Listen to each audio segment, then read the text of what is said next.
I'm Jehane, and today I'd like to tell you a little bit more about my story, um, of the things that have happened in my life. Um, Maybe we'll learn a lesson or two along the way. Um, I was born on December 26th, 1996, to a loving mom and dad. My dad was a pastor, and at the time my mom had been working for Walmart, but she quit Walmart for a little while when I was a baby. Um,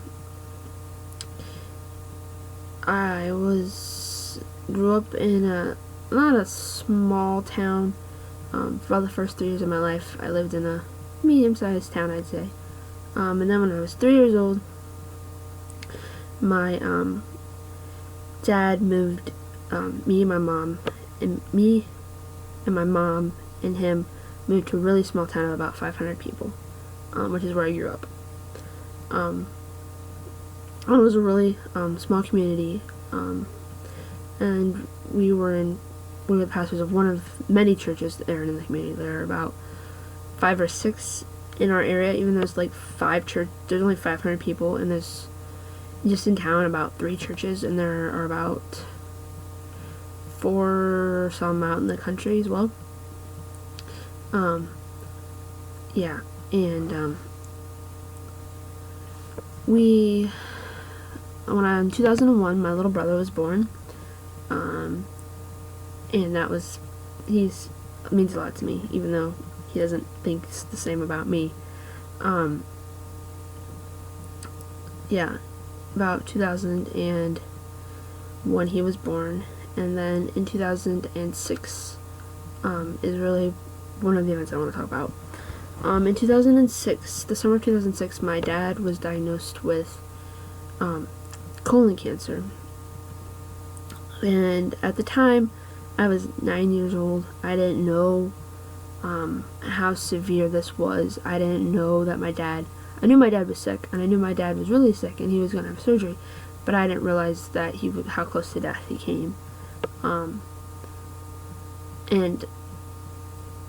I remember the Christmas of 2006, and I always refer to it as the best Christmas I ever had, which I think was because I was 9 years old and greedy, and but that year, Dad was part of this community. He was a pastor. Community, being a pastor, you are part of the community. My mom is a big part of this community. She works for the food pantry, and lots of people in the community know my mom and know my family. And that Christmas, I remember, it was just amazing. So many people wanted to buy me and my brother gifts, our whole family gifts. People bought us food. They filled our pantry with food, and our entire living room floor was covered in presents. And that was just absolutely amazing that so many people were willing to go out and buy us presents, and because I didn't realize that we were struggling as bad as we were, but we didn't have the money. I didn't realize I was 9 years old. And probably the greatest thing for a 9-year-old is when you get to go register at Walmart for your Christmas presents, because so many people want to buy for you that you get to walk around Walmart with one of those little scanner things and just zap everything that you want for Christmas. And that was an exciting time for me. And that Christmas was just absolutely amazing, and the love and support I felt from the community was amazing. Even though I didn't really understand at the time what was going on. I didn't understand why this was happening. I don't think. To me, chemo was fun. I guess I wasn't the one going through it. Chemo was fun for me, we got breakfast on Saturday mornings and get to go to the park, and on Sundays we'd wake up really early and put on our PJs and go to the hospital, and I never understood why we'd have to do that. I understand that my dad was so sick. I understand now that they didn't know if he was going to make it. But at the time,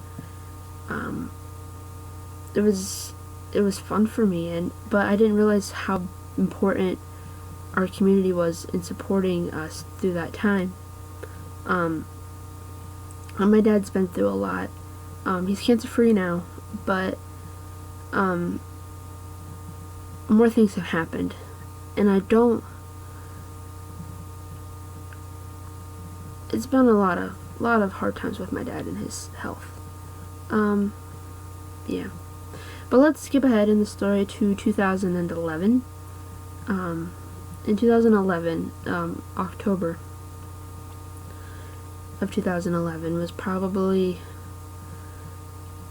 a rough time for me. I remember coming home from school one day, and my dad told me that my mom was in the hospital. My mom had taken my grandmother to the hospital, my Grammy, and that she was, having trouble breathing or something. But to me, it was no big deal. My Grammy was old. She's in her 70s, and couldn't make blood very well on her own. And so a lot of times they'd have to take her in and get her blood transfusion, and then she'd be alright. But about a week later, she was dead. And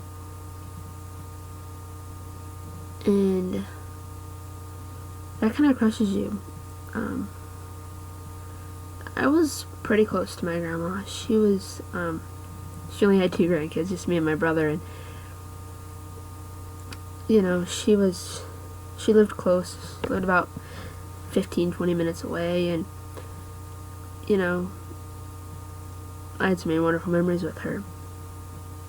But yet again, she had been an active participant in so many things at our church. And there are people who are part of her community, church members, and who wanted to make sure we were taken care of, and they brought us food the day she died. We had people making us dinner and making sure we were taken care of. And my grandma's funeral was amazing. There were a lot of people there, and she was loved, and she was a part of a community that took care of her. And community is definitely something my grandmother was a part of, and they took care of us just like they'd taken care of her. And yeah. And then I can't remember when it was exactly. It was probably about 2013, 2014 probably. And our washer broke down. That happens, right? Our washer broke down, and so we had to go, and we were on our way to the laundromat. Well, I wasn't there, but my mom and my brother were on their way to the laundromat to, they were at some lady's house. I think Fred was delivering Boy Scout popcorn. He was a Boy Scout, and he was selling popcorn. And my mom mentioned that our washer had broken down to this lady, who we knew. She works at the food pantry with my mom. Old lady, very wonderful woman. And so our washer's broken down. We're headed to the laundromat. Blah blah blah blah blah. This was a Saturday. The next day, we get a phone call from her that she had brought it up at her church, not a church that we were part of, but another church in the community, and that they had taken up a love offering for us to buy us a new washer. And so, what? And we this lady took my mom to get a washer. They got a nice new washer and a dryer. And so they paid for it, and then they said, if there's any left, we'll pay them back, blah, blah, blah, blah, blah. Because there wasn't enough money to pay for the washer and dryer. But we bought both at the same time, because there was still money rolling in. And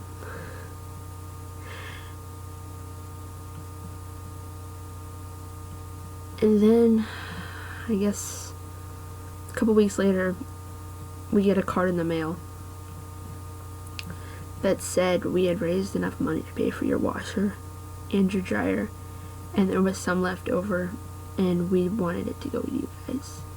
And it was like $200 left over.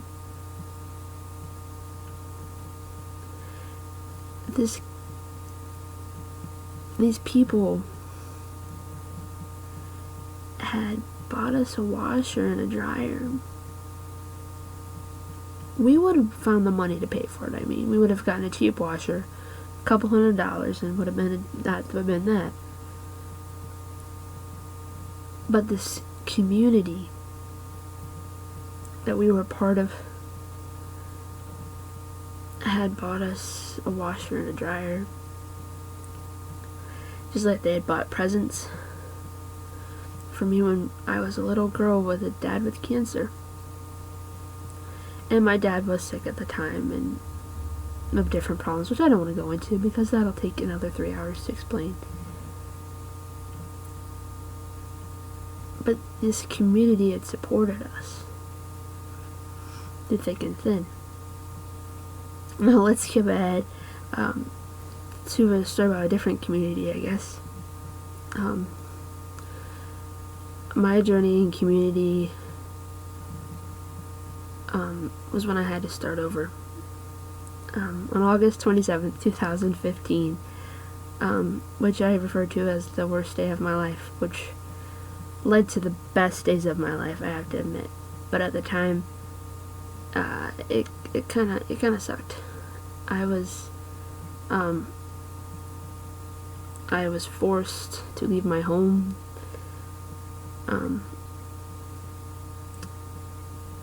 It was moving day at college, and I did not want to leave for the life of me.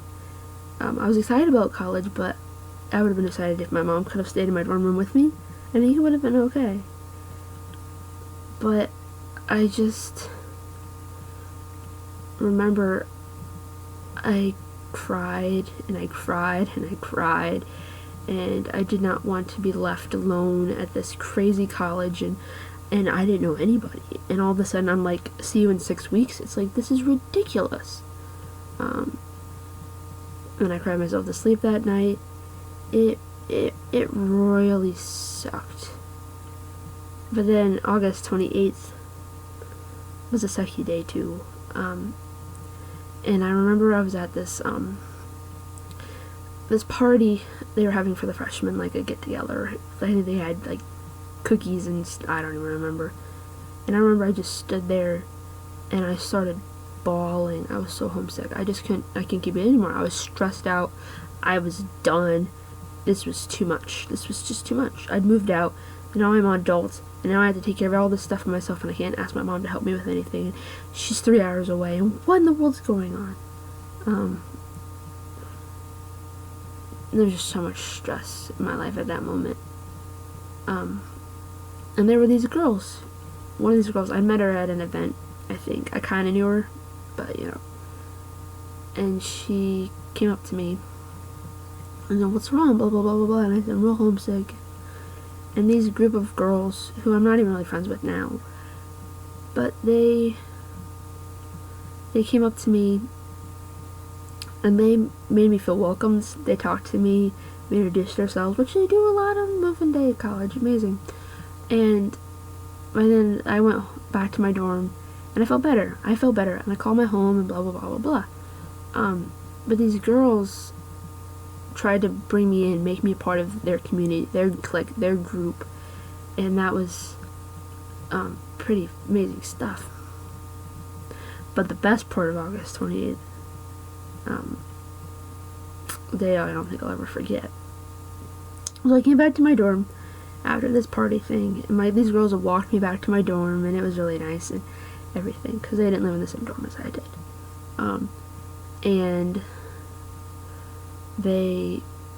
I went in my room, and I called home and talked to my folks, and I was getting ready for bed. I showered, put my PJs on, did my devotionals, brushed my teeth and everything. I was ready to hop into bed, and my resident director was walking by, or she was hanging stuff up on our doors, and she said, hey, how you doing, blah, blah, blah. We talked for a little while, and I said, yeah, major stuff. What's your major? Blah, blah, blah, blah, blah, blah, blah. Your name and major. Anyway. And I was like, yeah, I'm really homesick. This has been really rough on me. I'm really homesick. And she said,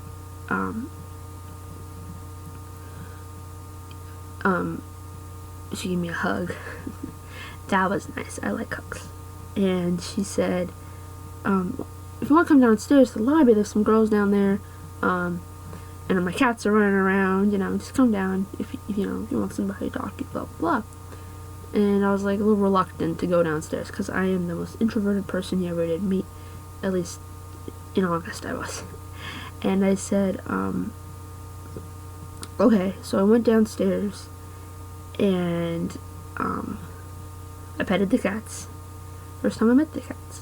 And I sat on the couch and I watched like 2 more minutes of the movie because the movie was almost over. And then I was helping to clean up in the lobby. And I was about ready to head back upstairs. And my resident director, she said, hey, if you're not too tired, there's some girls in my apartment making banana bread. If you want to come in, just, hang. And I was like, okay, like, whatever. So I go in there, and that was a fun time. Because you ever watch two teenagers make banana bread? Well, anyway, it's a fun time. You should do it sometime if you haven't. And they were making banana bread, and I was very entertained. And I met my already's husband, and I went to her apartment about midnight, and I watched her make banana bread, and then a bunch of the other RAs showed up. I didn't know at the time what an RA was, but now I do.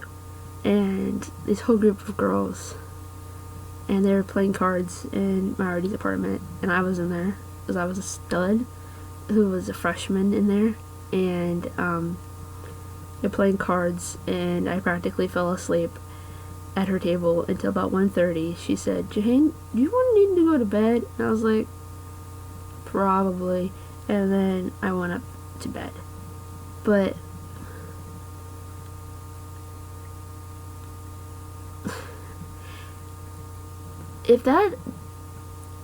if she hadn't taken the time to say, why don't you come downstairs? Why don't you come in my apartment? I would have never become a part of that community. I don't think I would have ever done it on my own. But I became a part of this amazing community of girls. And I've grown and learned those. I've met those girls I met at that kitchen table that night. And they are some of the finest women on God's green earth. And I've become a part of this community that I know is going to support me and love me and take care of me. And I think going off to college, you learn a lot about community. You live in this big building with 100 some other girls. You're gonna learn. It's just amazing living in community. I know that these girls are gonna support me through thick and thin, and I just can't even explain to people how amazing that is. That life in a community is just so powerful. And my floor, I have this group of friends that I know I can turn to no matter what happened in my life. I can talk to them. I can lay on the floor and just laugh and laugh and laugh. But I can also say, hey guys, something's bothering me. And I have told them some pretty deep stuff. And I've cried with them, and they've hugged me and told me it's gonna be okay. And I think that's really what's the most important thing about community, is having somebody there for you. And I think that's very important. I never understood how important community was. I never realized that I didn't experience an amazing thing like community my whole life. I mean, having a church family, I could go into that too. There's so much amazing stuff in being in a community and living life with others. And I think that's how God wanted us to be. We need other people. I never realized that as an introvert, that I needed other people in my life. Until, I realized how important community is. Especially when you're in college and you're just thrust out of the nest. And you realize you need to learn to love other people and be vulnerable with other people and build relationships with other people and build this amazing community. There's no experience like community in life. It's just amazing. I think that's what my story is about today, if you haven't figured that out. Community is important, and we need to strive to have it in life. Don't try to go through life alone. It'll never work. Community doesn't have to be big. It can be you and your few closest friends. But we can't get through life alone. We need somebody to talk to.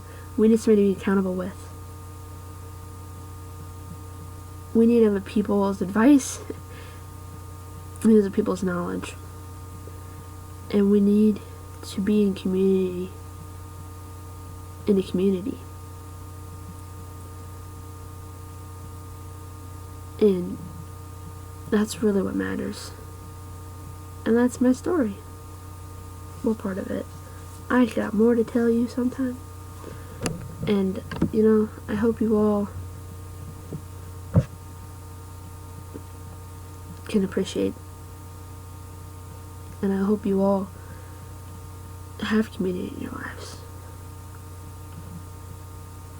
That's all I have to say.